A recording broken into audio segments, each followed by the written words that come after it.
on vient de poser le diagnostic de bronchiolite à votre bébé, à votre enfant. Vous vous posez sans doute des questions sur qu'est-ce qu'il vaut mieux faire, quels sont les signes d'inquiétude, est-ce que je dois être rassurée ou non, est-ce qu'il faut faire de la kiné? Eh bien, moi-même, je suis kiné et je vais justement répondre aux questions les plus fréquentes des parents à qui on vient de diagnostiquer sur leur enfant ou bébé de moins de 3 ans une bronchiolite. Alors déjà, de quoi on va parler? On va parler vraiment des enfants ou des bébés qui ont moins de 3 ans, donc qui viennent de naître jusqu'à ceux qui ont des 3 ans, donc ce sont les justement personnes concernées par la bronchiolite.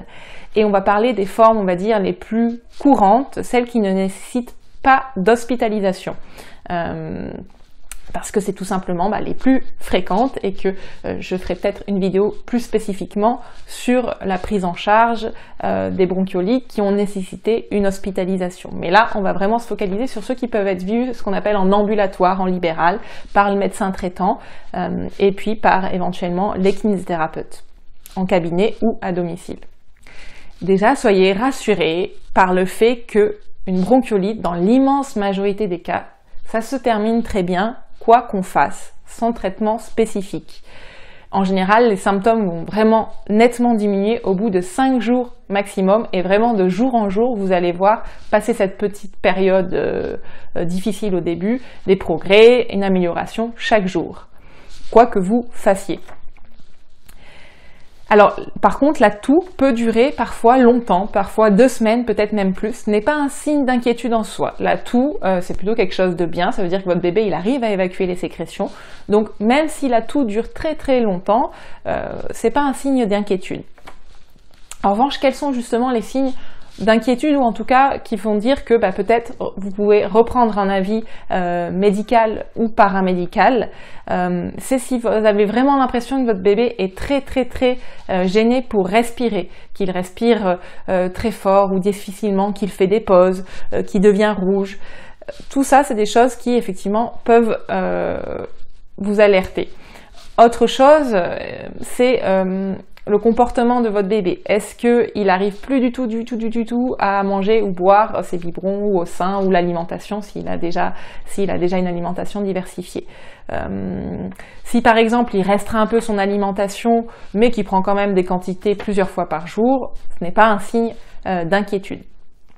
Ce sont les principales choses qui doivent alerter et pas forcément donc la toux ou la couleur des sécrétions.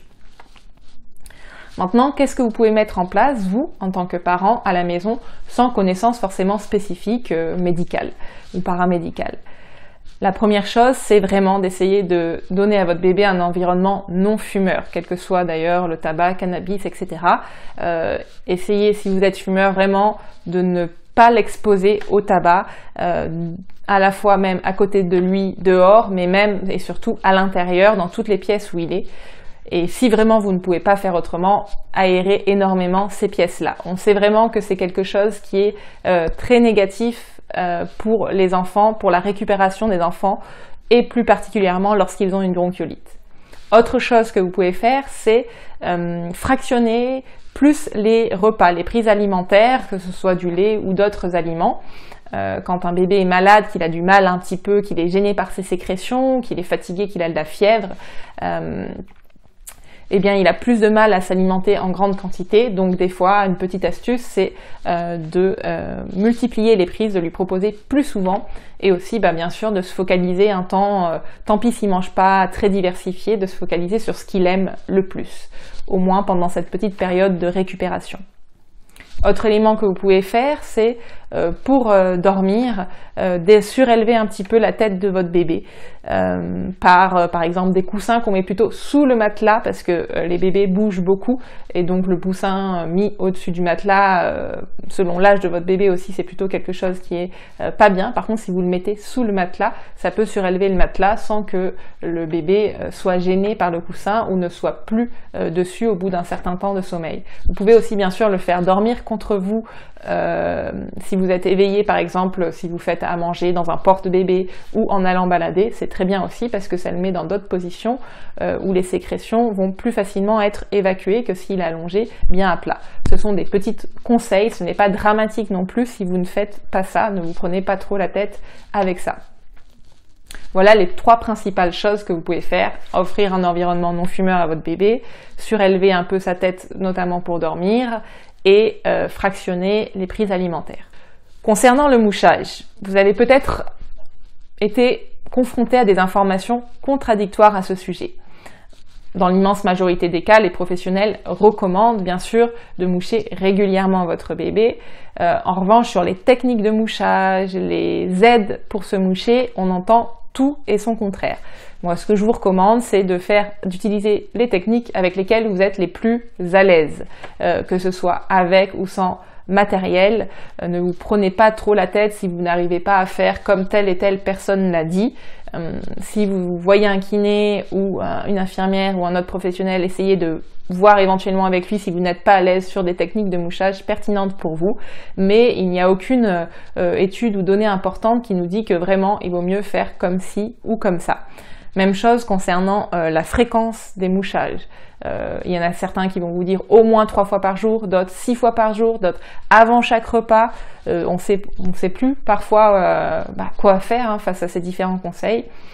Même chose, moi je vous dis que si vous n'êtes pas très à l'aise avec le mouchage, essayez de le faire par exemple une fois le matin, une fois le soir.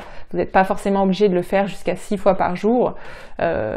Au contraire, si vous avez vraiment l'impression que votre bébé est mieux grâce à ça, vous pouvez, et que vous êtes à l'aise à le faire, vous pouvez le faire plus souvent, tout simplement.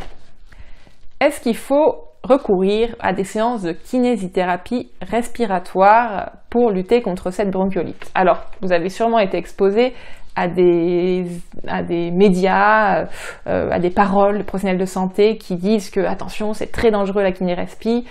Vous avez peut-être été choqué par des vidéos sur internet, ou à l'inverse, vous avez été confronté plutôt à des contenus très favorables à la kiné-respi pour les bébés atteints de bronchiolite.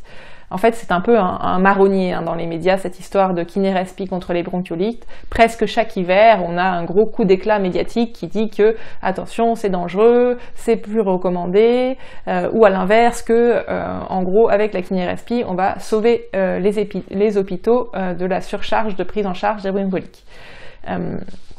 Il faut regarder les choses peut-être avec un peu plus de recul et de distance.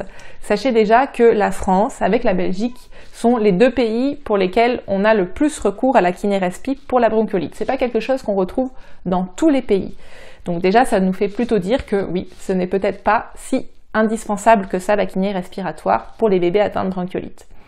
En revanche, quand il y a eu une recommandation de la Haute Autorité de Santé, qui est l'institution en France qui publie le plus de recommandations à l'usage des professionnels de santé sur les bonnes pratiques à mettre en place.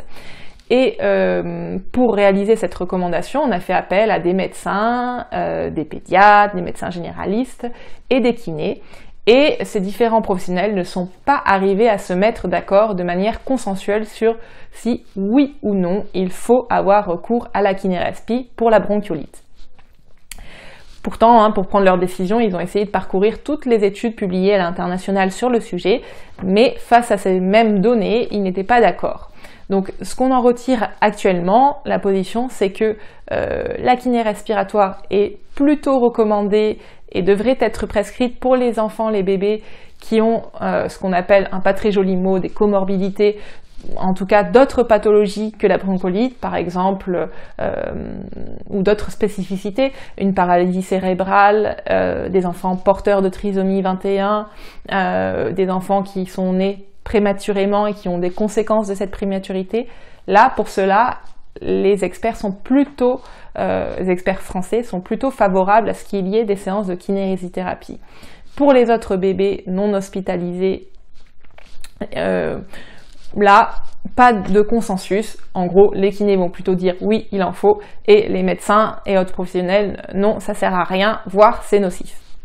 La vérité se situe sans doute entre ces 2 cas, en sachant que dans les études qui sont menées sur les enfants atteints de bronchiolite, la plupart concernent des enfants qui sont hospitalisés avec des bronchiolites très sévères. Donc on n'a pas vraiment de données sur l'efficacité des séances de kinésithérapie respiratoire sur les enfants vus en libéral, en cabinet ou à domicile.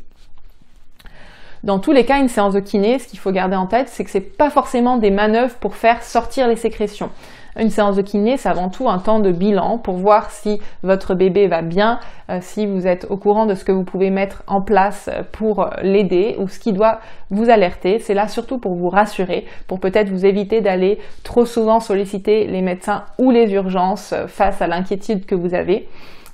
Les kinés sont vraiment là pour vous informer au mieux pour cette pathologie de la manière la plus fiable possible. Éventuellement, vous pourrez revoir avec votre kiné les différentes façons de moucher, d'installer votre bébé. Et dans certains cas, des techniques vraiment pour faire sortir les sécrétions pourront être appliquées, mais c'est pas du tout systématique. C'est pas parce que vous allez voir un kiné qui fait pas ça, qui fait mal son travail, c'est peut-être qu'il estime tout simplement qu'au regard du bénéfice de ces techniques, dans le cas de votre enfant, par rapport à son niveau d'encombrement et de gêne respiratoire, eh ben, on va plutôt le laisser tranquille et ce n'est pas pertinent.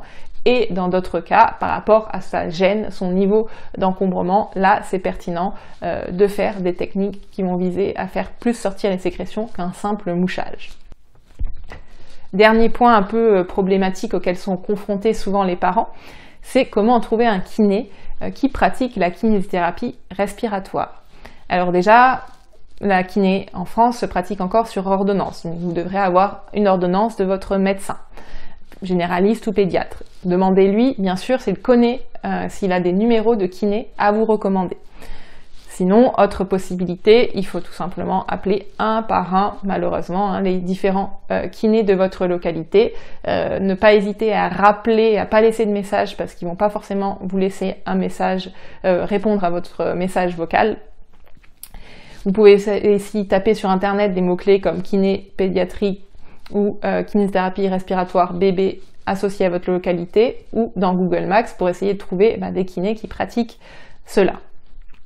Dans certains départements, il existe des réseaux de kinés et vous tomberez dessus en tapant ces mots-clés, des kinés qui justement, même le week-end, s'organisent pour prendre en charge les enfants atteints de bronchiolite. Mais c'est plutôt une minorité de départements qui sont concernés. J'espère avoir répondu à vos principales interrogations, vous avoir rassuré aussi sur le fait que la bronchiolite c'est quelque chose dans l'immense majorité des cas qui se passe bien, dont on sort rapidement. Si vous avez encore des questions, n'hésitez pas à les laisser en commentaire, si je peux, j'y répondrai.